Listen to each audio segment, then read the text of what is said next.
You got a notification? Yeah, I'm gonna have to mute my phone.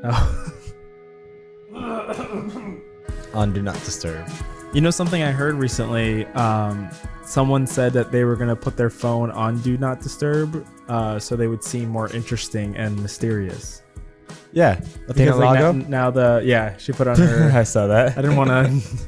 Yeah, it was only on her close friends. Yeah, but that's like an interesting thing to do. You know, you might have just exposed her. Yeah. Anyways, welcome back, guys, to the We Should Talk More podcast. My name is John, and this is the podcast where two lifelong friends who don't have much in common try to get a little bit closer. Thank you for joining us today. I realized I said my name too soon, but I'm the host or co-host of this podcast. Welcome. And I am the Josh. And today we're going to be talking about the Zuck. Today we're going to get Zuck'd. Zuckerberg. Strap on in for another exciting film episode. But before we do that, My laundry's done. No, I was like thrown off by the beeping. I don't think you guys can hear that, but there's a little beeping going on. It's Josh's undergarments. No, it's a rug. Ooh. I took a shower today. Or actually, I washed my shower curtain yesterday, and since then, it's been letting water through the curtain, so I got to figure that out. Your rug got all... Yeah, a little moist. Yeah. Oh, that sucks. Now that we're chit-chatting about your rug, why don't you tell me about your week? Sure. I watched The Social Network this week, which is what we're going to talk about. So a little illusion as to what's to come. And beyond that, it was my mom's birthday. What did you guys do? We went out to the place next to Echo Grill. Oh, Tap House or Stage House, sorry. We had lunch there. It was a nice time with the family. It was everyone's birthday this weekend, honestly. And I keep telling people this. 9 months ago was Valentine's Day, so people were just active, I guess. So my mom's... True. November is a busy month. It really is. You were born in November too. So it was Josh's birthday. Another Josh in our circle. It was my mom's birthday. It was my dad's birthday on Friday. It was your dad's birthday. Somebody I talked to that is not a friend of the show, not associated with our circle. Her aunt's birthday, her brother's birthday. Congrats for a person not friend of the show that I talked to, that you talked to. Yeah, I didn't know you talked to this person. I didn't know how to describe the person. I was just laying out what you gave me. So it was a lot of birthdays, nonetheless. And if it was your birthday, happy birthday. But that was a summary of my week. How was yours? Yeah, same. I celebrated my dad's birthday on Friday, and then we went out for Josh Sloves' birthday on Saturday. That was fun. We went to Birch. You got to tell me about that now. I was missing we didn't even out get on to Birch. catch up yet. I know. I was missing out on Birch because you had gone on Halloween, and you went before that, didn't you? Yeah. I went 2 weekends in a row. Mm. So I went on the day of Halloween, which was on a Sunday. Birch was to be open. This is a club in Hoboken. It just reopened recently. They didn't have the section open actually for Birch. They only had the downstairs area open, which is a separate bar club altogether because they didn't have enough people come through. That was a good night. The next week I went out to Birch on a Saturday, maybe Friday. It was a Friday. I went out on a Friday because they used to have what's called Latin Fridays. Mm-hmm. They don't have that anymore. And it's pretty slow that Friday too. Well, how was it when you went? So when we went, it was pretty packed. I don't think I've been back there because they closed during COVID or the start of COVID. I don't think I've been back there since when I went this time. So it's probably like a year and a half since I last been there. Wow. But it was packed. It was just the way that I remembered it used to be. Like it was just like a sea of people. Like we couldn't move for a while. Like getting in up the stairs, we were just like, so yeah, we went to the upstairs part. There was like a section that the people were at when we got in, and we just like stayed in that area for like a couple, like maybe like an hour, 2 hours. And then people started spreading out a bit, so we were kind of like moving around. Like we were like moving into the center, dancing and stuff. But I feel like once you got to a place, it was kind of hard to move around because there's just like so many people around you. But it was a good time. We danced a lot. I was sore after. Saturday night, they had a theme, didn't they? Not that I know of. Oh, on Instagram, it said they had a theme. It was like Jungle Night or something. Oh, well, you didn't you show a story where there were snakes? Like we didn't Yeah, see any. Sloves, I think, showed that. We didn't see any of that. No snakes. Okay. No, there was no. Yeah, there was nothing that would indicate that there was like a theme. at least when you're in there. They said on their social media there was going to be a theme. That's interesting. I know they have like the upper like VIP level, and they had girls dressed up over there, but we couldn't really see them because there was like a crowd of people blocking like the entrance to that, so like they could have been dressed up in jungle attire. I don't know. Maybe that's where the snakes were, but we could have been. We didn't see any of that. There were also a lot of birthdays going on that night in Birch. Like they had a sign announcing birthdays. There was like 5 different birthdays, except for Josh Sloves, because we never like told them anything. So we're like we should have mentioned it to them, but I don't know who you're supposed to ask, like maybe the bartender or something. But bartender, a DJ, I guess anyone who really works there, at least for them to point probably you in at the the right door direction. too. You can mention it, but Yeah, I think they'll at least point you in the right direction. Yeah. How much was the cover? It was $20. Okay, so I guess what you'd expect. Some of the people were there before us, so then we were like online and we're kind of upset because we're like, we don't want to pay $20 if they're gonna leave like shortly after we get in. But like after we got in, we're like, oh, like this is actually pretty fun. So like we just stayed there the whole night. It's like typically when we used to go out to Hoboken, we would go to multiple places, and even the nights that we would go to Birch, we would still go to other places. But the music was really good. I felt like we were all vibing, so we just stayed there all night. It was cool. Yeah, you did arrive pretty late, and I was there, by the way. I just dropped off Josh and some other friends too, but it was way too crowded. I wasn't aiming to stay out too long that night anyway. Did you ever get out of your car? I didn't. Okay, so you just you dropped them off right in front of her. Yeah. So as we were driving around, I saw how busy it was. Parking was not happening. We could have easily have gotten into a parking garage and got a spot. But at that rate, it wasn't worth it for me. So I just said then, look, I mean, the line's long enough as it is. I would end up paying for parking and paying for getting into Burge for not staying all that long anyway. Yeah. So I just told them, hey, it wouldn't be worth it for me to stay. I'll just drop you off at the front. And so that's what I did. And as I was leaving, friend of the show, David, also made the decision that he wasn't going to stay and he was going to get an Uber back. And he tells me this at my window and then he walks away. And I'm now thinking to myself, I could just drive him home. Well, he drove. Oh, did he? He did. He drove to your place here, and then he drove to Hoboken on his own. And I could have drove him to my place. Well, no, like he drove to Hoboken from your place. Oh yeah, to Hoboken. But then why was he looking for an Uber? That's what I don't understand. Because he was in a parking. I guess he was gonna Uber to the parking lot that he parked at. Because I called him and he said that he was parking at this parking lot that he parks at a lot, but I didn't think the parking lot was that far. This is so strange. But yeah, I'm not sure. There was like some sort of Uber like to the parking lot after he walked to the club. Okay, I mean whatever he wants to do. Yeah. So guys, that was our coffee hour. I hope you enjoyed it. Mm-hmm. Come back next week. Bye bye. All right, thanks for watching, guys.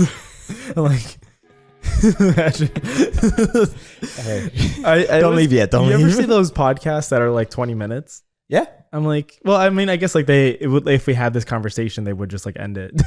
Like, or I mean, I do know some of them, they also skip, like if we're talking about a topic. Exactly. But could you imagine us just having a podcast where we catch up for 10 minutes about our week? It would kind of be interesting. It'd be easy to do. It would be really easy to do. And we would just be like normally talking. We wouldn't have to really like do anything besides live our lives. Who would be interested in listening to this? If we were massively famous, I think that would be the audience. Like people who just genuinely want to know what we were doing. Like if Pete Davidson or something had a 10-minute podcast where he's just like, oh, this week I banged Kim Kardashian. I mean, speaking of which, I mean, like Kylie Jenner, just anything she does. She bought ice cream in California, anywhere in California, you know, that'll be all over the news. That's true. So people are massively interested in these random things. Yeah, exactly. Now, how do we get famous? We'll talk about the social network. And speaking of the social network, I would think Mark Zuckerberg was very much motivated by becoming famous. Yeah. The movie definitely made it seem kind of like that. The whole way it was framed. Yeah.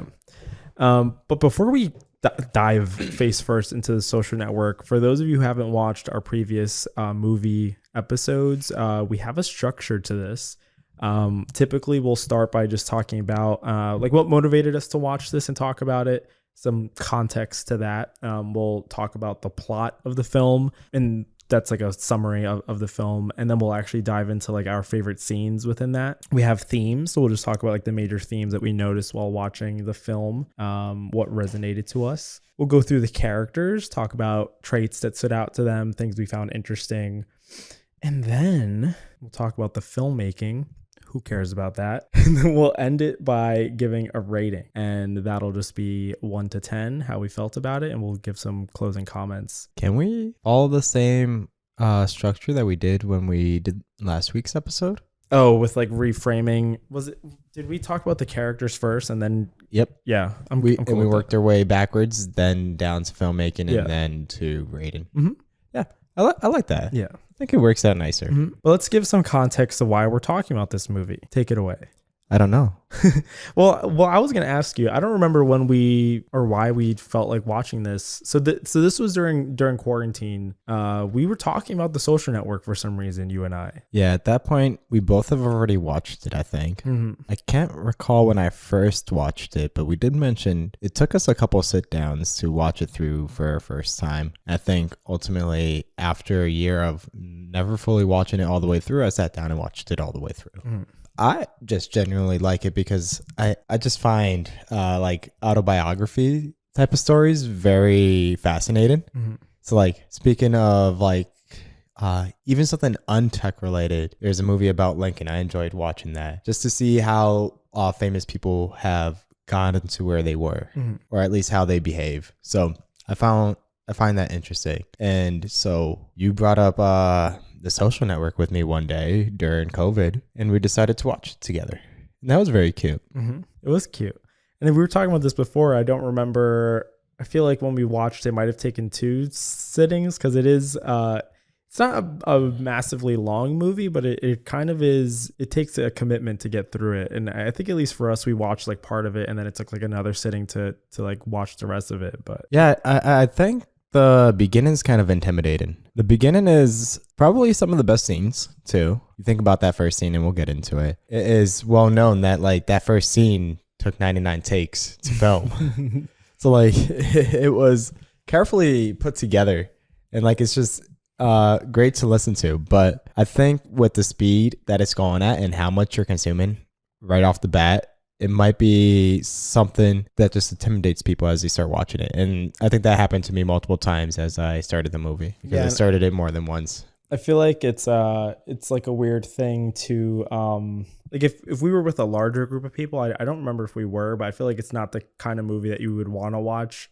Or if you were with a large group of people, like you wouldn't want people like talking, and like because it's like a movie that you want to absorb every line, because a lot of it's like so quick, and like the cuts and everything's like moving so quickly. Like I feel like if we were having a party, it's not like a movie you'd want to put on, because you're like, people are gonna start talking and like interrupting, and like you want to, you do, like it's not a kind of movie where you want to miss like a part. And I feel like there are really rarely any like dull points in the movie where there is like nothing being discussed or like nothing happening, which is like kind of interesting. Like it's just constant like conversation. Like, yeah. So it's the pacing is really like intense. Yeah. Which I really enjoyed with this film. Where do we start? I guess we could just give like a brief summary. Oh yeah, that's always a start. So this is a great one. It's the development of, or the creation of, the Facebook, which later became known as Facebook. So the Zuck, and then or Mark, well, then the company would later become Meta, and now that's part of the story. Now, like 3 weeks ago, Facebook was rebranded as Meta. Anyway, we only know this now. We didn't know this at the time of the film. The Zuck, or Mark Zuckerberg. Oh wait, this movie was written and directed by David Fincher. I noticed that we rarely give credit to the that is true. That is true. And stuff. Yeah, I did write in my personal notes. Yeah, David Fincher is the director of this film. Jesse Heisenberg is playing Mark Zuckerberg. There's Erica, which is Mark Zuckerberg's girlfriend. Forget who plays her. Oh, Rooney Mara. Rooney Mara. Yeah. There's the Winklevoss Twins, which I find fascinating that they were both played by the same actor. I don't know if you realized that. Yeah. They superimposed one of the actor's face onto a body double. Army Hammer. Army Hammer is his name. Not the body double. The body The actor's double. name. The body double was named, I think, Josh Pence or John Pence. Oh, did you watch it on Amazon? I did watch it Okay, on yeah, because Amazon. I paused it too, and I saw like when they're both in the scene together, they credited the body double too. Did So, they? Yeah, so I recognize that name. I was just looking it up because I found it so interesting. Then and because we were doing this podcast. Anyway, to the actual plot of this film, Mark Zuckerberg starts off getting broken up with from his ex-girlfriend Erica, where they had an argument, or he brings up how he wants to get into the final club, and if he was to get into a final clubs, he can introduce Erica to people that she wouldn't have the opportunity to ever meet. Mm-hmm. She found this very pretentious. She broke up with him and said, "You're gonna go through life thinking that you're an asshole. I mean, you're gonna go through life thinking that people don't like you because you're a nerd. But that's not true. People don't like you because you're an asshole." And I guess that's true. He comes up with this. He goes back home that day to his dorm, pissed off, and blogs about her, saying really awful things. And he comes up with a website called Face Smash, which blows up the network, the Harvard network that night, where you see two faces of a girl side by side, and you just click one, whoever's prettier. So they're ranking people based on a chess ranking algorithm, which yes. I didn't catch. Like, this is the first time after like watching this like 3 or 4 times that I caught that part in the line. And when he's writing the algorithm, they're basing it off of your actual chess ranking. So it's like 1400, and then like you lose. I think they'll lose points when they lose based on like how you would lose like a chess exactly. game. Yeah. So they use the chess ranking algorithm. If you're familiar with playing chess and getting ranked. And so they've ranked women based on how pretty they look. Then that blew up the network. That brought attention to Mark, to where the Porcellian final clubs called him in to develop a website called Harvard Connect, where it's a social network exclusive to Harvard students to be able to connect with their classmates. And that's where the 2 twins are from, the Porcellian. Exactly. So the Winklevoss twins, Tyler and Cameron Winklevoss, are the ones who called him in, and they are also accompanied with Narendra. Diva Narendra. Yeah. And so immediately Mark Zuckerberg says, "Yeah, I'll help you out. No worries." And he goes back and he starts developing the Facebook.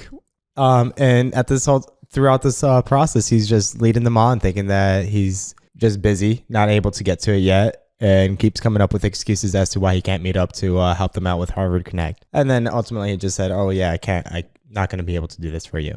But the great thing about this is like you see the plot development of the creation of the Facebook while it's transitioning between Mark Zuckerberg's depositions against him to be sued from both the Winklevoss twins and his good friend Eduardo Saverin, who helped him build the Facebook. So reason why Eduardo's trying to sue him is because ultimately at the end of the film, he is given a percent of the company, a percent share of the company, starting at like 34%, I think it was. But as they got more, they still hold shares of the company to more investors, his shares got diluted to 0.03, while everyone else's shares stayed the same. And he didn't know this. He didn't know this when he signed the contract. He just got excited thinking, "Oh wow, we got a huge seed investor to be able to start up this company." It was Peter Thiel, who is the founder of, I don't know if you know this, Peter Thiel is the founder of Thiel? I thought it was Teal. Thiel? You might be right.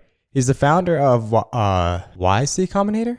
Is it called YC Combinator? It's one of the biggest startup investing companies, or not startup investing companies, but startup accelerators is what they call them. Y Combinator, which is a huge startup accelerator, one of the biggest ones. And if you actually have a startup go through Y Combinator, you have the name brand behind it, which carries a lot of weight actually. So Peter Thiel definitely has a lot of credibility after starting or investing into Facebook. And he put like $500,000 down, and that's restructured the corporate structure of Facebook, and that's where they had all this paperwork. And like, who's Eduardo Saverin? Yeah, Eduardo Saverin. Yeah, that's true. That's how it was. That's how it was played out. Who's Eduardo Saverin?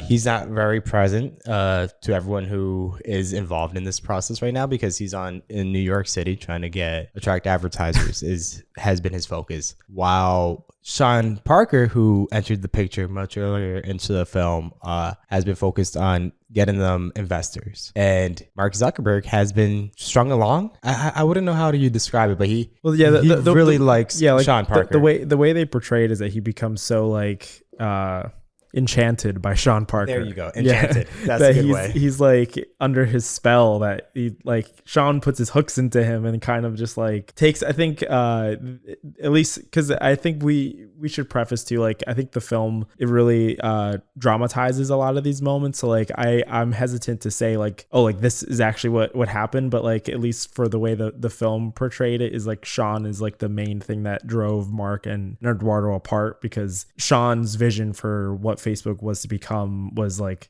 I guess, I mean, it was really what Mark wanted too, with the whole like expansion and like the belief that this could be so much more, where Eduardo was really focused in like the immediate. So he was like worried about them losing money now, but Sean saw Facebook becoming like $1 billion company and like didn't feel like we had to worry about like the immediate concerns, which I mean, he ended up being right. Yeah. I guess you bring up the good point about this being based on a true story, which I hope you know by now. Yeah. But I wrote this in my notes. Mark had a statement about how accurate it was. I watched there's like an interview. Yeah. Oh, I didn't see the interview. Okay. But I just read a statement about it, and he didn't say that it was very accurate. The only thing that was accurate was the outfits he would wear. Like really? He said it's interesting to see like where they actually focus their attention to get right. Yeah. And what they hit right on the nail on the head is every outfit was down to what was exactly in his wardrobe. I will add, like David Fincher, the director, is notoriously known for being very like on the details. Like he has done films that are like period pieces. So like I guess this film is technically a period piece, like the parts that take place in the early 2000s. So like he will make sure that every single article is like clothes that's also from that. Like it's not clothes that's like recreated, and if it is recreated, it's like perfect replicas to like what was being worn. So I like that Mark actually said that, because it's like you could tell like the work that went into in that part at least. Yeah, exactly. I mean, you have to think this is a movie, and any movie you want to be able to engage the people who are watching and make it the most interesting you can make it. And I think they do that well with Mark Zuckerberg, just the pace of, like we were talking about it, the pacing of how he talks and how like to the point he is with a lot of things he says is just fascinating to hear anything he has to say. Yeah. I don't know if Mark actually behaved or talked like that. If he did, that's kudos to him. He's a genius. And just the way that they tell the story, going back and forth between the actual plot development to the depositions of Mark getting sued, just keeps the story moving along very, very nice. Yeah. So yeah, the movie, what you mentioned, like it jumps between like, so I guess we have the timeline from when like the breakup scene happens. That's like a time. So that's like the flow of the movie. It's like starts from there and it shows everything that happens after that point, but then it also jumps to like the two different points in the future, which are like the two different depositions. But the actual part of the movie that is like flowing is like that timeline after the breakup scene, and then like the creation of Facebook. And then everything culminates with Mark and Eduardo's confrontation. I guess that's the climax of the film, where Eduardo finds out about his shares being diluted, and he has that very infamous scene, which we will talk about. Yeah, one of the favorite scenes. And then they show just a little bit of what else happens after that, just giving context to how we got to the point of the two depositions. Yeah, I guess we've been talking about the summary for a bit, but a good way to close it off is too, after that breakup or that outbreak scene, not the breakup, the outbreak scene at the end with Eduardo. We see Sean Parker get caught with cocaine at a party with underage girls. So one thing that was always something that was an overcast in the film is that Sean Parker is a little reckless and to be someone to worry about when it comes to that. He's famous because he built Napster, which is a free music downloading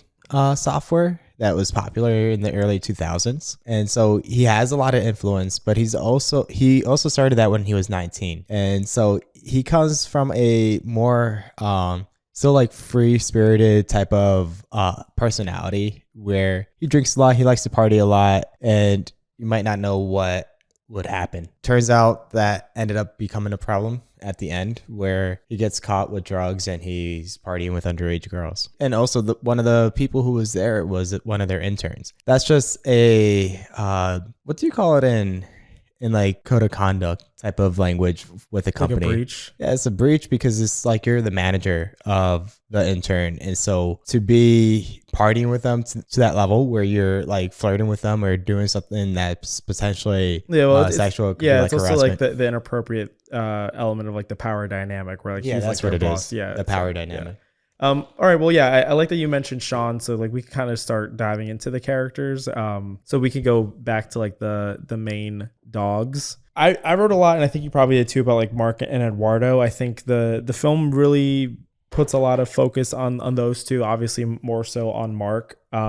Here's what I'll say. Like, I really don't know much about Mark Zuckerberg. Like, I haven't watched many interviews of him or like people speak about him. So like, I don't know any of these characters, like who they are in real life, but at least the way with how Mark is portrayed in the film, he definitely seems like he has some form of like, I don't know, like to be on the spectrum where like he completely disregards people's like emotions. Yeah. And he has that thing that some little kids have where you only view the world like through yourself. So like he'll be having a conversation with somebody and completely disregard like what they say, and like he'll just be focusing on what he mentioned like 3 sentences ago and like continue that conversation, like disregard like everything else other people are talking about.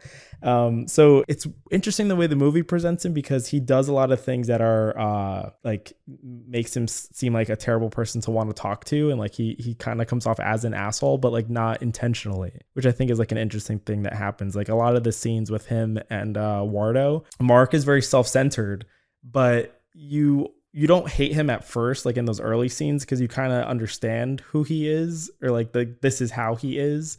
So like I didn't really not like him until like later in the movie. But I guess like other things with Mark, I mean, we mentioned he talks extremely quickly. The breakup with Erica is a big thing in the movie, where you could see that in their initial conversation, Mark is insecure. He's very focused on the whole idea of not being able to get into a final club. The way Erica forms a sentence already pisses him off, because he's upset that she would think that he couldn't get into the best one, even though she was just asking what the easiest one is. But he takes it the wrong way. You can tell throughout the movie, and you mentioned it too. I don't know if this was even on the podcast, or I think it was mentioned yet or not. Well, about how his focus was, I guess, the fame or the becoming somebody. That's like a big thing to him. Where he didn't want to become just like one other person. He wanted to be the best, not like someone who succeeded. So like it's a big thing that I think it starts to separate him and Wardo too, because Wardo is really, in the scheme of what Facebook is becoming, like not a part of it. Not he really is no one in terms of like what he's like contributing. So that's like a big thing that I noticed, that he just really wants to be somebody, and he doesn't respect people that aren't. So like he doesn't respect Wardo, but he really respects Sean Parker, because he's somebody who did become somebody and like did succeed greatly. And even though like I feel like Sean Parker in the movie is like portrayed as somebody who's kind of just like crashing and burning through things, like he's like succeeding but also like falling at the same time, because like he's when he meets them, he's like Napster and all these things are like burning out, but like he's still known for all these things. So like that is what's really like impressive to Mark. And I think the other thing, I feel like he treats a lot of the people in his life as like tools. So like that's how I kind of felt how he viewed like the value of his friends, like the value of someone like Wardo. He gave him like the initial money to start when they were going to California for the summer. He gave them that like bank account.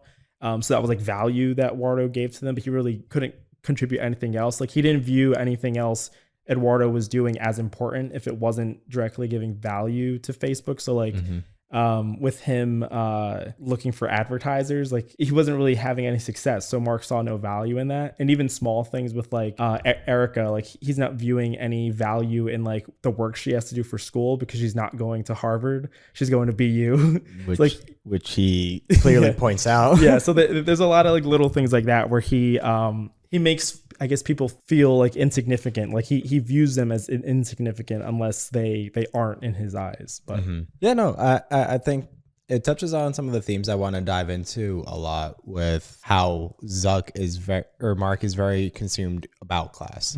He's very worried about his status, and you see it in many different scenes that you kind of touched upon. Sean Parker is someone who really enchants him, like you mentioned in your words, that drags him along to want to continue to build his fame. I think that's where you kind of see him like lose his own train of thought and follow someone else a bit. I do like Eduardo, or Eduardo, how they call him in the show. He is more of a always on the side of Mark Zuckerberg, like you were saying. He's only been valued from Mark's perspective because of the investments he's put into a company with his own money. And he is looking to put in a lot of work for it, but it's not something that Mark was really valuing just because he doesn't have the same status that Sean Parker had, and he's focused on other things. But he starts dating, what's her name now? Christy? No, Christy's the actor.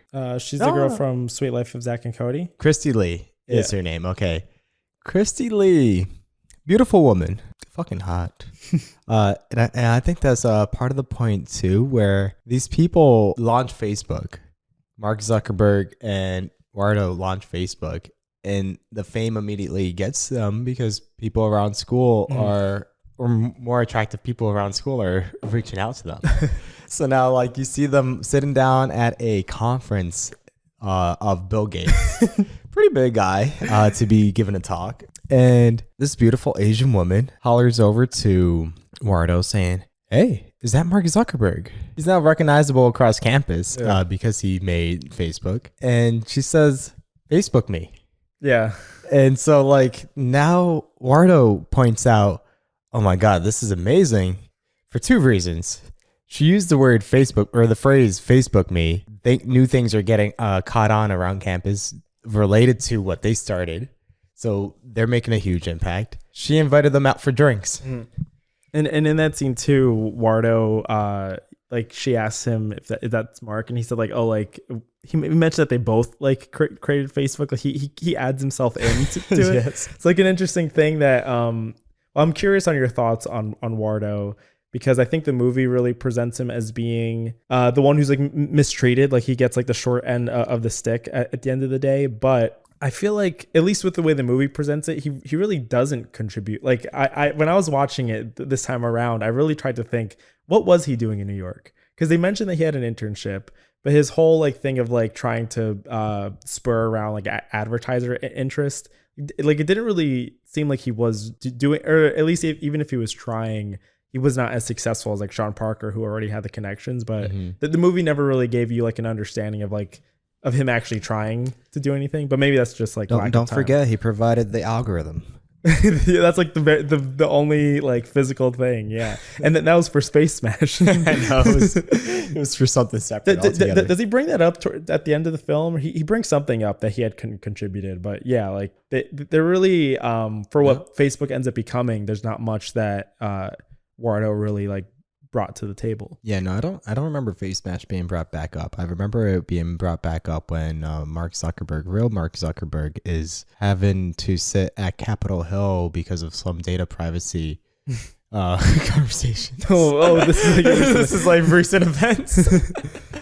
No, that's unrelated. Did you ask a question? Oh, well, I guess like what are your thoughts of Wardo, like in the sense of like was he really like trying, and did he just like not get appreciated by Mark, or was he also like taking advantage of the whole like because who is it that says it? Oh, Sean Parker like says like you're parading around in your fancy suits acting like you're running things here. And it kind of seems like he's doing that. Yeah, no, I think that's fair. Yeah. Honestly, at least from how the movie tells the story, he doesn't contribute all that much. He put down the money, which is important. I mean, you see Peter Thiel puts down $500,000. He has a lot of influence over the company now. Yeah.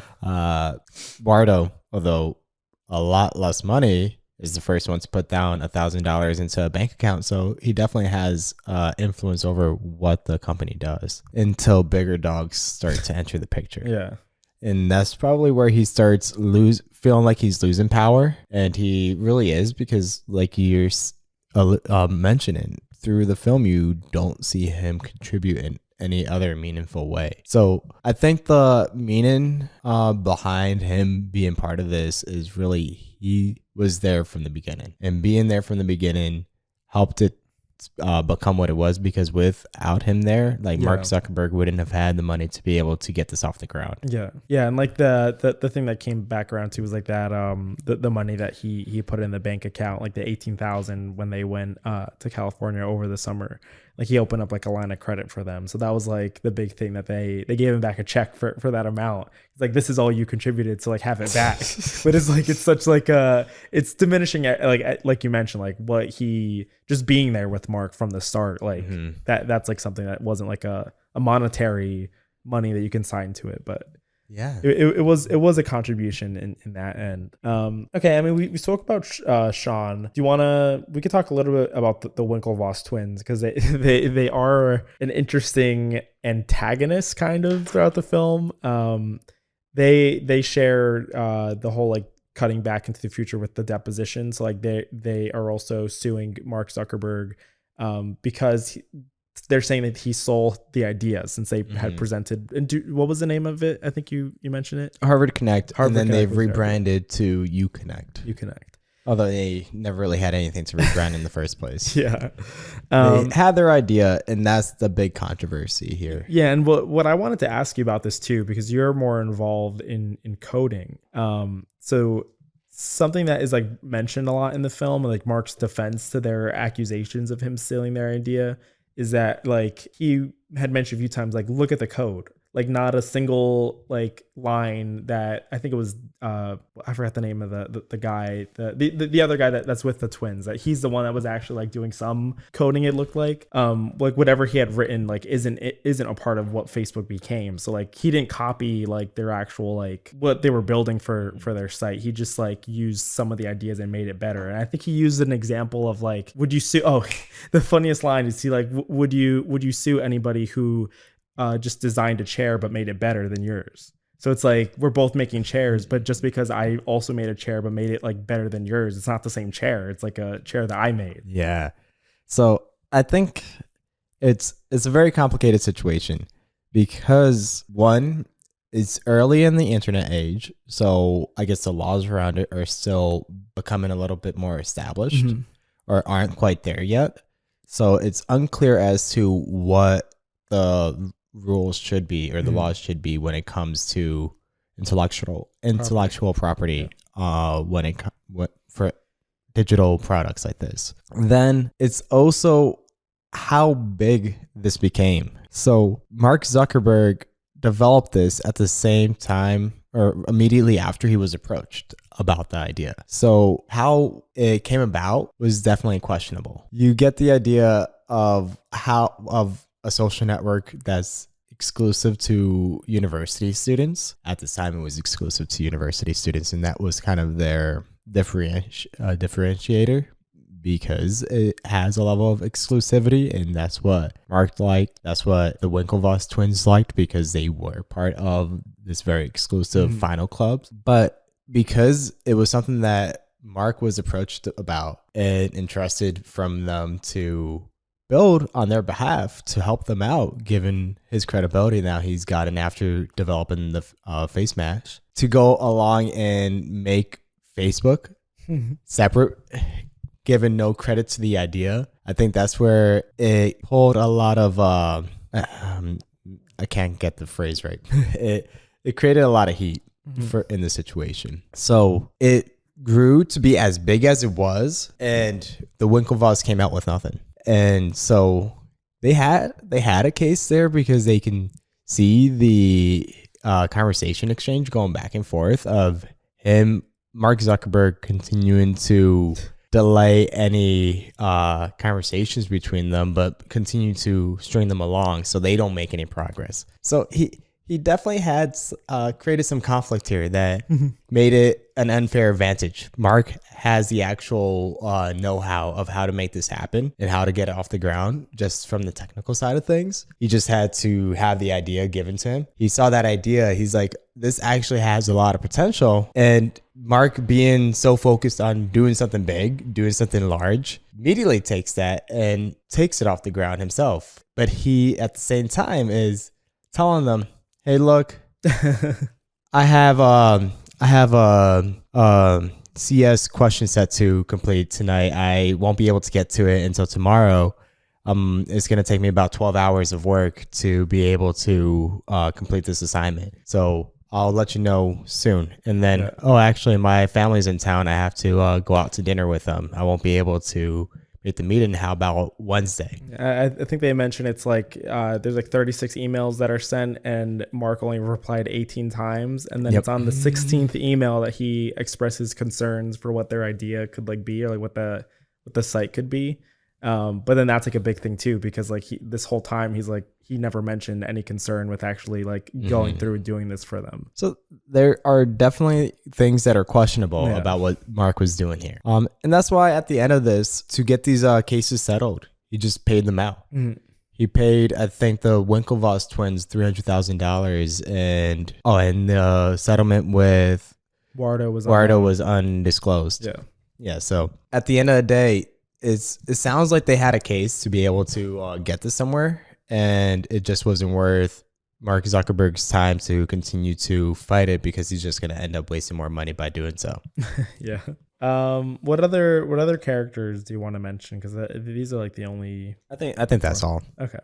So let's get into the themes then. We kind of touched on them a little bit as we were talking about the characters, but or actually, wait, should we go into our favorite scenes or into the themes and then let's do the themes? Okay. So I think the big one that really struck out to me was this whole idea of like friendship and business, because you kind of see Wardo and Mark's relationship morph because of them like going into this venture together. It's kind of sad seeing like how it ends up, because like they mentioned that like they were best friends, and like some parts in the deposition, like they refer to each other as having been like best friends, like you were my best friend or whatever. But it's like an interesting thing that happens, I guess, because I guess you do see Wardo caring a lot more for Mark like earlier in the film. At least that's what I felt, because like, well, Mark is also very self-centered, but there are little moments that I noticed while watching the movie too, where like there's like little ways in where they portray their characters, where like they would enter their room and Wardo would grab 2 beers, one for him and one for Mark, and then he would turn around and Mark was already grabbing a beer just for himself. Like completely disregarding that Wardo had already gotten him one, and also not caring to grab one for Wardo. Because like Wardo cared to grab one for Mark, but Mark didn't care if Wardo had one or not. So I think it's a big telling, like little moments like that. It's really telling for how they ended up, because at least in the movie, because Mark really did only care about himself at the sacrifice of a relationship with someone so close to him. So like when you got to the end of the film, that was like a business transaction, like them like pushing him off and diluting his shares, but Mark didn't really seem to care all that much for the relationship that he was losing because of that, which is really kind of sad. Yeah. I mean, so I think one of the interesting things that is asked during the deposition is the Winklevoss twins were willing to support the business idea and help him build out Facebook, or rather what would have been known as Harvard Connect. They asked him why did he not develop it with them, and why did he go over to Wardo instead? And he said he practically just says because he doesn't like them. He doesn't know them, and he's friends with Wardo, so he figured he'd rather do this with a friend. So there's definitely a friendship aspect to this, but then also you see the falling out throughout the whole film. That's a big concern with like starting any company with anyone. Like to start a company with one of your good friends is generally not a good idea. Yeah, people don't recommend. And I think like even some of the stuff that we were talking about Wardo, like with what he was actually contributing, like you kind of understand how Mark came to that conclusion of like them diluting what he had, because he really wasn't contributing all that much, at least like with how the movie was portrayed, like compared to the others. So like he he really truly maybe didn't deserve to have like such a huge like amount of the company, based on what he was like actively contributing at that point too. But yeah, I mean, like you understand, I guess, how they got there, but it's like a tough thing because like if it was any other person in a company, you could do a thing like that, and it's not as a big deal. But you see like Wardo have such a like big reaction to it because they were friends. Like this was, at least in his mind, like their thing together. Yeah, I think that's probably one of the biggest issues with any company that's getting started off the ground is like who you decide to start that company with. Yeah. If you find the company with somebody that you actually don't work all that well together with, then that's where the big issues come down the line. And unfortunately, the way that it came about is, well, Mark, the person who's really leading this going forward, makes some more powerful connections, and then they get a stake into the company while Wardo's stake just diminishes. So yeah, friendship is a huge part of this. I really enjoyed that. You see all the conflicts that come up with their friendship, and you see how it kind of started because of their friendship and ended very much because of the because that friendship was falling apart. And there's other people who are coming into a picture who is showing Mark how much better this could be without him. Yeah. And that's him getting enchanted, to keep using your word, because of the other big theme here, class and power. From the very start of the film, you see Mark is very concerned about his status. You see with his conversation with Erica, he's more concerned about being able to be around influential people, be around big people, and do something that's very exclusive than be there for his girlfriend in any way that's meaningful. So that creates divides early on. Then as soon as Sean Parker enters into the picture, who is already influential, he is strung along. He does anything that Sean Parker says. Sean Parker suggests to move to California. That's where everything's happening. That's where all the big dogs are. Next thing you know, Mark is moving out there, and he just so happens to run into Sean Parker and says, "Oh, you're in town now. That's great to see." So you see that, and Wardo's left behind over in New York City doing an internship looking for advertisements. Then another thing with status. Well, there's a big thing with the finals club, which is like an element like that is in the start of the film, and it also is like a point of jealousy with Mark and Wardo, because Wardo gets into the Phoenix Club, and there's like, you can tell that Mark is jealous about it, and there's even it's brought up in their deposition, because after Wardo tells him that he got into it, like Mark mentions like, oh yeah, it probably is just because you're Jewish. And then later on in the film, Wardo mentions to Mark that he got in like to the second or third round of the Phoenix Club, and Mark's like, oh yeah, don't be worried if that's the only, like, if that's where you end up and you don't go any further. Like, not many people get that far, like, after that point. So like he's also doing the same thing that his ex-girlfriend had kind of mentioned, where like not believing that he could like get to like the end point, and just like saying like, oh, like it's okay if like you can just settle for like this point here. Exactly. So it's like a big point of jealousy, and how the finals club, I don't even understand. Like I didn't really know what they were until this movie, like those like exclusive clubs. Like I didn't know these schools had those, but like that's like a whole thing just in the Harvard, I guess, like Harvard University lifestyle, that there's like these like exclusive clubs that it's like plays a big role in like your status of, I mean, just as a student, just being part of Harvard. Yeah, it's very prestigious. But then like within it, there's like another like layer there, element. Yeah.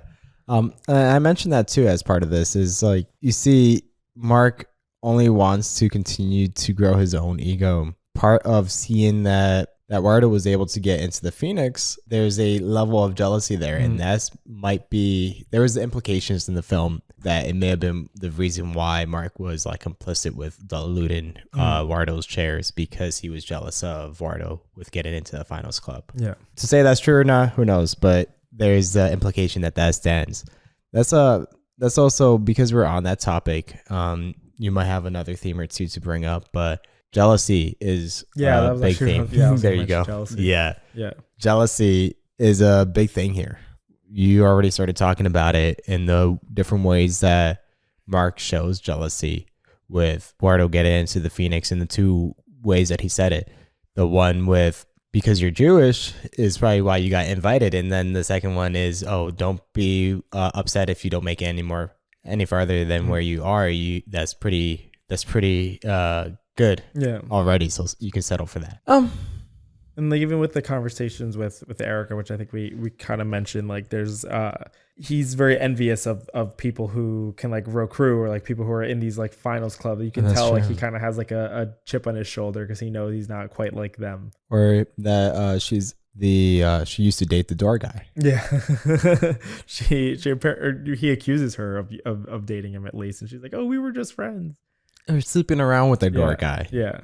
And his status is the door guy, which is not all that prestigious. Yeah. But I think there's more to a door guy than just him being a door guy. Yeah, I mean, I didn't have anything else that was like major. I think the other thing which we kind of already spoke about was like ownership, like the whole idea of like who actually is like credited to like an idea. Like, does like the final product actually belong to somebody if they just contributed such a small amount, or like how much actually belongs to them? But I mean, we kind of went through it with the whole like Winklevoss twins like, having given the idea but not necessarily like executing it, because that was only something that Mark could do. Yeah. I guess there's one other thing I wanted to mention is we mentioned how the film was framed in the way that Mark was motivated because he was the breakup with Erica. Sean connected with him about that too. I don't know if you remember that, saying that he started Napster because his ex-girlfriend was dating somebody on the not his ex-girlfriend, his crush from high school was dating somebody on the lacrosse team, and he wanted to impress her. So they both shared very similar motives in like the startup of their companies. That's all I wanted to add. Okay. Yeah, no, for sure. I was trying to think of like what you would call that. I mean, I guess it's like framed in the sense of like he's like bitter, or like trying to do this because of that, like trying to prove himself to her some kind of way. And there's like the scene where he approaches her when she's like eating at like with her friends, and he's like trying to like reconcile with her, and it's like kind of a strange thing. And like he asked her if she's heard about like Facebook, or like if she's on it, and then she like wishes him luck on the video game that he's making. Exactly. So she completely disregards him. She does get on Facebook, as we find out at the end. Yeah, we find out later. And then the whole point of him like refreshing the page after he sends a friend request, because he's like just hoping that she adds him back. I know. Oh my God. I feel like I've had those moments as a kid myself. After sending off a friend request, very anxious about sending a friend request in the first place, and then like once you send it out, like waiting for that update to see if they actually accept you. I've had those anxious moments. Do you want to get into the favorite scenes? I feel like we've already talked a bunch about one of the first ones I brought up here. Yeah, we talked breakup scene. Yeah, we talked about the breakup a lot, so I think we can skip that. I saw that I think you put the confrontation. So we could do that one. That was gonna be mine, but I saw you took it. Yeah.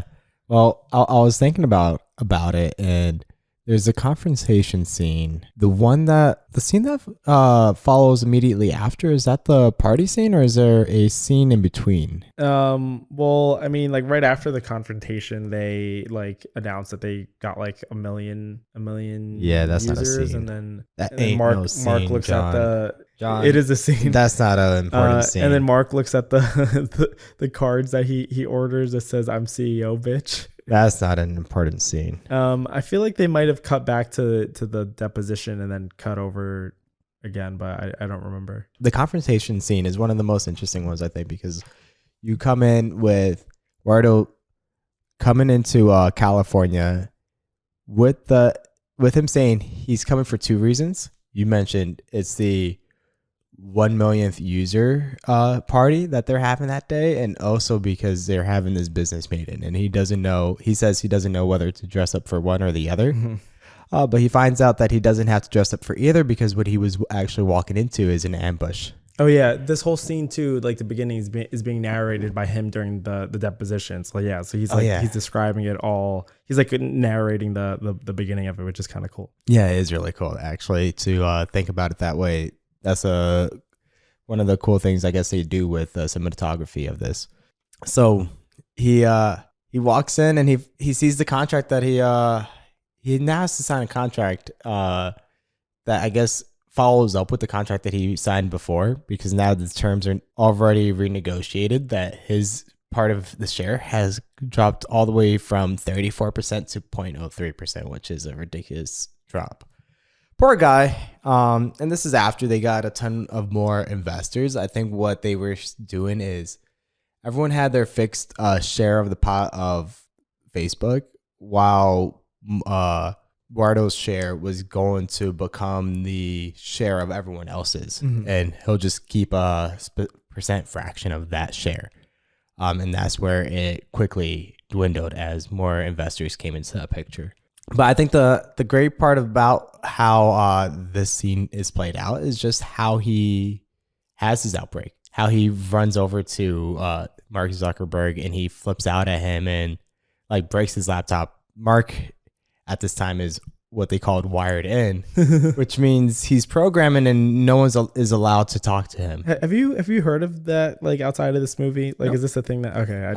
I never heard about being wired in. I think it's a Facebook thing. I really like those scenes where they have the, like, really are locked in. Yeah. You can't talk to somebody who's wired in. You're not allowed to do anything but program when you're wired in. You wear your headset, you look at your computer, and you sit there for however long you're supposed to. Mark was wired in, not supposed to bother him. Guardo comes over, he grabs his laptop, says fuck it, and slams it to the ground. So poor Mark loses whatever code he forgot to save. That's a big thing, you know, like you forget to save an Excel sheet, you lose all those numbers. It's a tough time. What else would you add? How would you describe the scene? It's very, like, intense. I think it's like a culmination of everything that we've been presented, because we have all these deposition scenes, so we know that there's like strife happens with them, and we don't really see like a conflict until that point in the movie. There's not many scenes like that, so like it really stands out compared to the rest of the film, because there's not much like actually like yelling at each other kind of thing. So it really was like the climax of everything that we've seen so far. I find the dialogue is really funny, like with Sean Parker just like standing there with his like side comments. And to me, the most iconic part of that scene is where Wardo walks away and then Sean tries to be like top dog, being like, oh, here's your check for $18,000. Don't check it yet because like it's on the account you froze or something like that. And then Wardo goes in for like a punch, but it's like a fake out, and he's like, oh, this is why I like standing around you, Sean. It makes me feel so tough. And then he like walks away. It's a very like cool moment, I feel like. Even though like he's in a shitty situation with everything that happened, like him losing everything, but like he's walking away like kind of a better man than Sean, maybe, at least with the way it's showing, because Sean is still like, despite having this big ego, is like a scared little boy at the end. Which now enters in the like biggest conflict, I think, when it comes from Mark, because he continues working with falling out of that scene. You don't see Mark until maybe 5-10 minutes later, but they're having the 1 millionth user party. The police come in to crack down on it, and that's where Sean gets arrested. And Mark gets a call.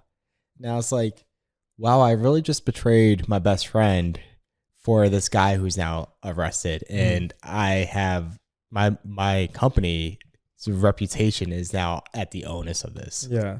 And I like that scene too, because Mark doesn't really seem to care to help Sean at that moment. So, I mean, like Mark consistently throughout the movie is very self-centered, but like him making that choice to not help, I like that he didn't do that, because it's I guess they almost make you feel like when he gets enchanted by Sean Parker, that it's like Sean Parker's now his guy, like he is going with what Sean Parker wants instead of like Wardo, but like he also just chooses not to help Sean Parker either, because he recognizes that like both things, like he recognizes both that Wardo wasn't contributing a lot to the company and maybe didn't deserve that big amount of share despite their relationship, but he also recognized like Sean Parker isn't like a good like person, or like a good like person to have around. So like I'm not going to help him out like in this situation. So it's like a nice moment for Mark, maybe like with the way it's presented. He's kind of like I wouldn't say standing up for himself, but he's like being independent and not like trying to help him out any further, given like the fuck ups that Sean made. Yeah, I mean, I think he might be just my guess or my me thinking about it, that Mark probably started feeling a little guilty after seeing that outbreak from Wardo, knowing that he used to be his friend and now he just betrayed him that way. Do you think because there's like a line from Sean about like who could have like let the cops know? Like, was it like he at first blames Wardo? No, he at first blames Wardo, and then he blames that other company that had like screwed him over in the past that he makes Mark like pull a prank on. Do you remember? I don't know this company. No. There was that company where he drops off Mark and Mark's in his pajamas, and he told them like tell them fuck you from Sean Parker. Yeah, I think it was another investment company. Yeah. So like he calls them out, like saying, oh, maybe it's them that did this to us. Like I don't really know the circumstances of like what happened that night, like in real life. So I don't know if the cops were like fed information about something happening, or like someone from the company like leaked that they were having like a party. Like I don't really.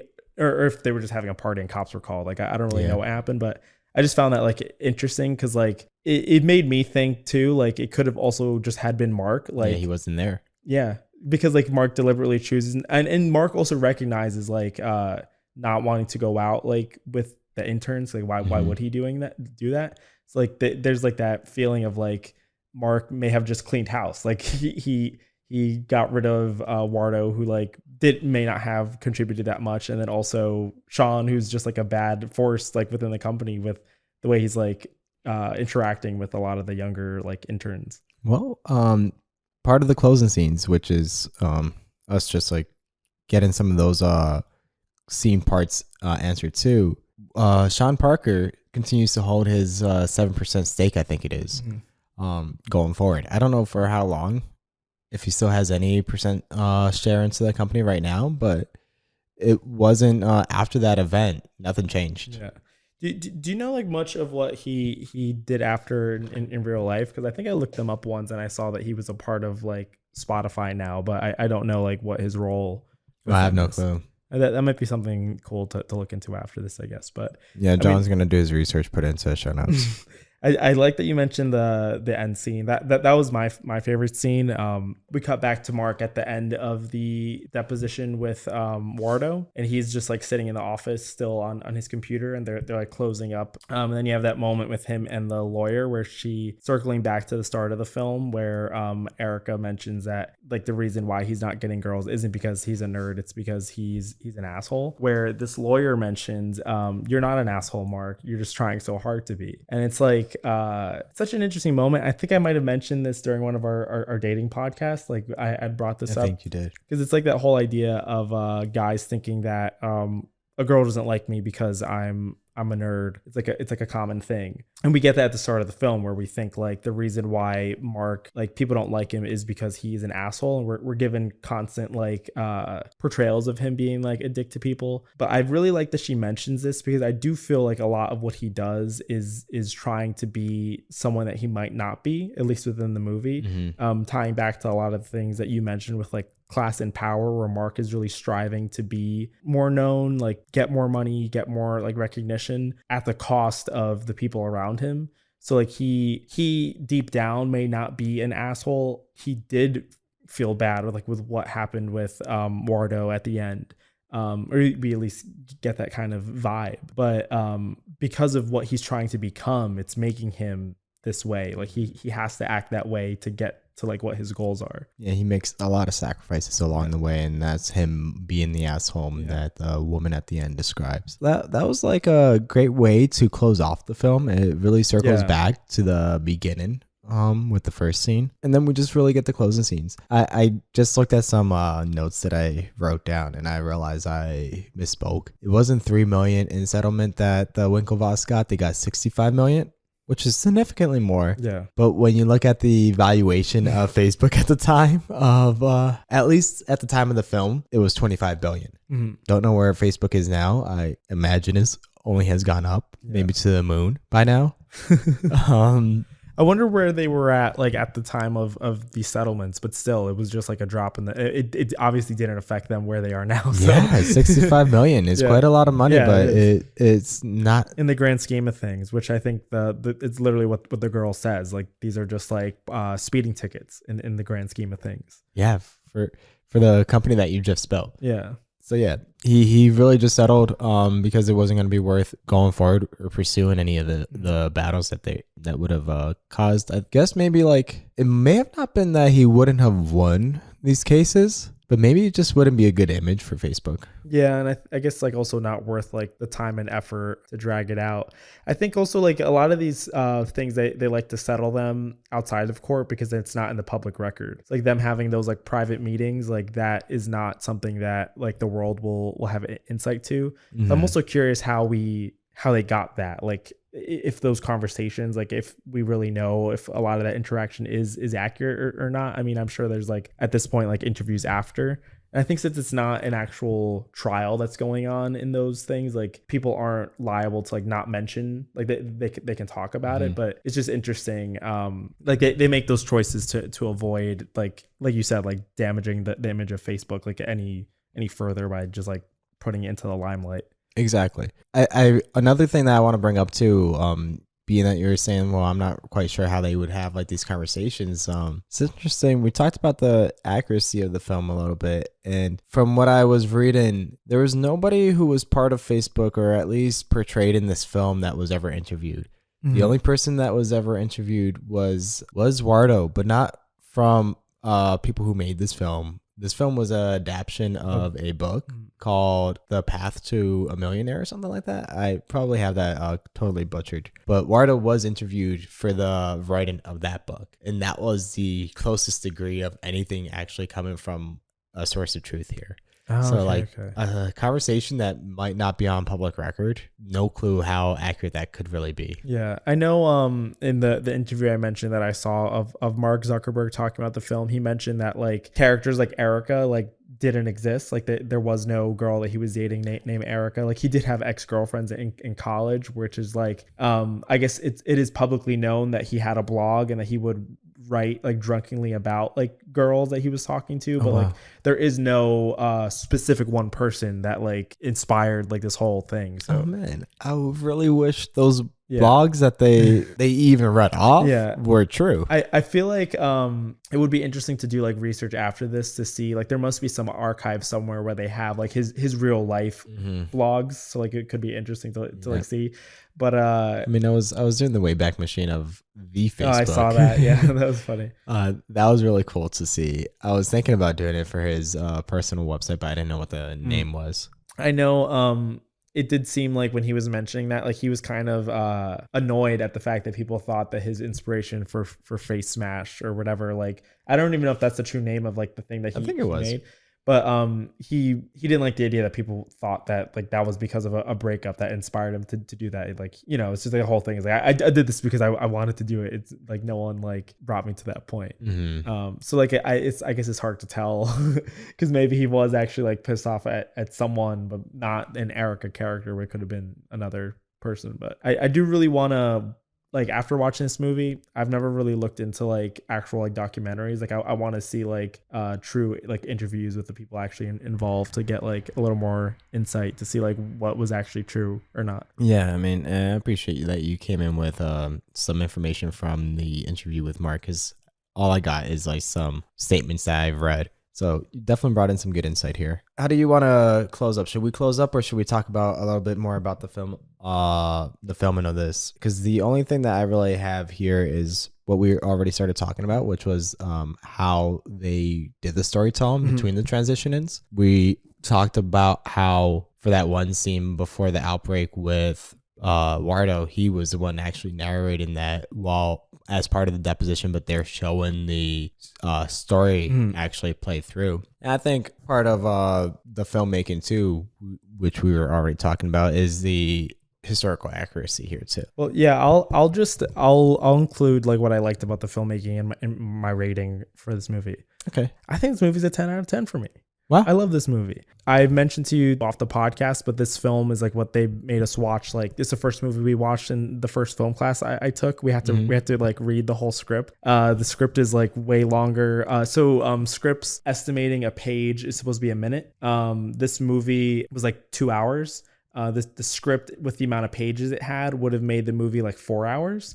But with the way that Jesse Eisenberg delivered most of his lines, and some of the other characters do speak like in a quick pace, they just blasted through that, which is like such a fascinating way, because like the dialogue I feel like is very quick, but it's very important. David Fincher is the director of this movie. The guy who wrote it is Aaron Sorkin. They're both very good. They're amazing. David Fincher, I have to send you some shows that he's made, but he's a great director. There's a lot of like, so this film is very different than the two films, or the Silver Linings Playbook and then the Before trilogy that we watched before, because this film is very deliberate the way the camera is set up. It's not like casually following people. It's very like there's like smooth movements, or like sturdy, like a camera's just placed and it's not shaking. It's just like focused on them.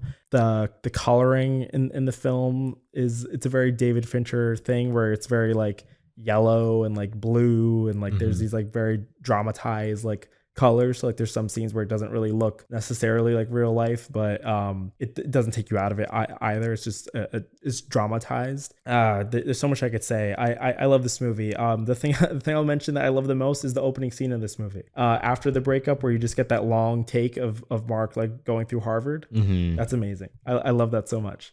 I just think it's such an interesting way to start the film, where it's so slow, but then the rest of the movie is nothing like that. So like it's just a long like establishing, like showing Harvard, showing Mark, and like there's not much going on, but it's like it pulled me in at least. Did you know that the film didn't take place on Harvard's campus? The actual Harvard campus? Yeah, I think the only thing that they filmed, I don't even know if they did film it on Harvard, was like the Kirkland house, like the exterior shots. No. Or apparently Harvard refused to allow them to film anything on their campus. And that goes to show like David Fincher, like his ability to just like recreate things. Like he's very great with that. Oh, there's another thing. The audio in this movie, the score is amazing. Yep. I love like the original music that was made for it. I wish I could remember the guy who made it, but there's a couple scenes that I really love about this movie where they're like talking in clubs, or like even the opening scene where they're at a bar, where like some movies they'll have it set in there'd be a scene in a bar, but it's like quiet so you can hear the characters. But in real life, a bar isn't quiet. In real life, a club isn't quiet. So they have scenes with like Mark. There's a scene with Mark and Sean Parker at the club, and you can hear them kind of having to talk louder because they're at a club. It's a thing that not many people notice, but like in other movies, when they have scenes set in a club, it'll be weird when you pay attention to it, but you'll have two characters talking like we're talking now, and you hear no background sound. Or like you'll hear it, but it's very like muffled, and it's like, bro, you're at a club, you could barely hear the person right in front of you. So I like that they it stayed true to a lot of like realistic elements, despite it's like a movie that it's not like Silver Linings Playbook or the Before trilogy, which is very like realistic. Like there's a lot of things that it's not meant to be like a fly on the wall kind of thing, but it's a great movie. Yeah, I could talk about it forever. Yeah, no, you bring up a ton of great points about this film, and going back to that Sean Parker scene, definitely one of my favorite scenes that we didn't talk about. Just the way that it was played out and how excited that they both are with what's to come with Facebook. Anyway, I gave this a 9 out of 5. I mean, a 9 out of 5, a 9.5 out of 10. I think that's the second highest rating I've given on any of these films. The first being the favorite film of the first from the Before trilogy. Reason why? I enjoyed this one a lot. I enjoyed Mark Zuckerberg's character a lot, with how he played Mark Zuckerberg. So fascinating to really take in the words of what Jesse Eisenberg is saying throughout the film. Yeah. And that's something that you mentioned early on, where you might feel consumed by the film because you don't want to miss anything that's going on. You stop listening for just a brief second. You may miss like a critical part of the plot. It requires a lot of focus to actually capture everything that's happening, but I find that so fascinating. And each time, and I mentioned this to you, each time I've watched this film, I caught something new and I enjoyed it all the more. I thought like this last time I was watching it, and I think we both felt this, it was tough to get started, but once we probably got about 1/3 of the way through, we didn't want to stop. Yeah. We didn't want to stop. It was actually really, really engaging, really interesting, really fascinating. And one thing that I think it helps me get the sensation of, or the feeling of, is seeing Mark do something so big. It always makes me want to do something really big. So by tomorrow, you'll see the next biggest app out on the App Store, and I'll be a billionaire. Yeah, I mean, I do think that it does really, like, since you can see him from the early stages of like just being in his dorm room, like it is kind of a inspiring thing, because you see where he ends up. He's like in a really nice office, like surrounded by people, celebrating like a million users on an app, like or on the website, I think at the time. But it's cool. It's very inspiring. Yeah, I think that's why a lot of these autobiography style type of films are some of my favorite type of films. Another one that I was watching around the same time as we first talked about this is the founder of McDonald's. Yeah. Now, it's framed in a way to make the founder of McDonald's look like a bad person, because he's not really the founder of McDonald's. Again, it's a infringement of somebody else's idea. Somebody already had McDonald's established. He comes in and he expands it to be much bigger than what it was. But just to see that growth of being a nobody to being one of the biggest people on the planet with what you were able to build, it's just so inspiring. Yeah, so like sure. I enjoy seeing that all the time. Yeah. And you see it in this film. And while Mark Zuckerberg may have did some twisted things to get where he was, it's just interesting to see how you were able to progress to that. I think the thing to close on too is I hope they make another one of these. Yeah. I think they mentioned that they would. David Fincher said that he was interested, like given the stuff that's coming out about Facebook now with like the controversies with the elections. It'd be interesting to revisit The Social Network in a sequel film. Oh, really? Yeah. I didn't think this is a film that you could make a sequel out of. I was thinking that too, but I think I would be like, I don't know if it would ever happen, but it would be so fascinating to see like how they would frame the story, because now it's like stuff that we're living through that we're more conscious of. Like this movie is like stuff that we, like at the time that was happening, we weren't really like paying attention to, so we'd have more context to like what they're showing in a sequel kind of movie. So I mean, Jesse Eisenberg is like, he's aged up as well, so he could play like an older version of Mark. It would be so fascinating. It would be so fast, but like they would have to find a way to make an actual like plot that made sense out of like the events that have happened. So I don't know. It would be interesting. I think if Mark actually got charged with something, then that would be like the big thing for the film, because they could end on that. But since like he hasn't really faced like major consequences yet, so like they can't really like, not quite. There's no climax to this film yet, but I guess we'll see. The story's still unfolding. I mean, I guess there's a lot to talk about, because you have all the big tech giants. And so like the involvement across the different companies might all just be a great story to like mesh together too. Yeah, I feel like it would definitely be interesting, and I hope they do it. So you'll see us on the next installment of The Social Network. The Social Network 2. Yep. The Social Network 2, Electric Bungalow. This is just the start of our next favorite trilogy. The Social Network trilogy? Yes. Oh, damn. Wait, when did The Social Network come out? Was it like 2012, 2013, I think. It was so we have time. early on. We have time for them to make the 9-year mark? Yeah, for the sequel, and then another 9 years for The Social Network 3. Yep. They'll need a creative name to name these. So the first one's The Social Network, then you'll have The Social Meta. Okay. And then I don't know what the third one would be. Neither do I. All right. Thanks for watching, guys. This was a great episode. If you like us, subscribe to us on all your favorite channels, or on Spotify, Apple Music, on YouTube, on Amazon Music, on anything. You could even just watch on our website if you want to. Check out our other film episodes. We've talking about this is like our 5th film episode at this point. It really has been. So there's a lot of film content if you want to dive into that. We're gonna begin into the holidays soon. I think this might be the beginning of December. It's December 1st. Yeah. Next week we are gonna continue with the film and talking about 500 Days of Summer. Yeah. So look out for that. That'll be cool. And stay tuned for us talking about Christmas and other nonsense like that when the holidays actually do hit. All right.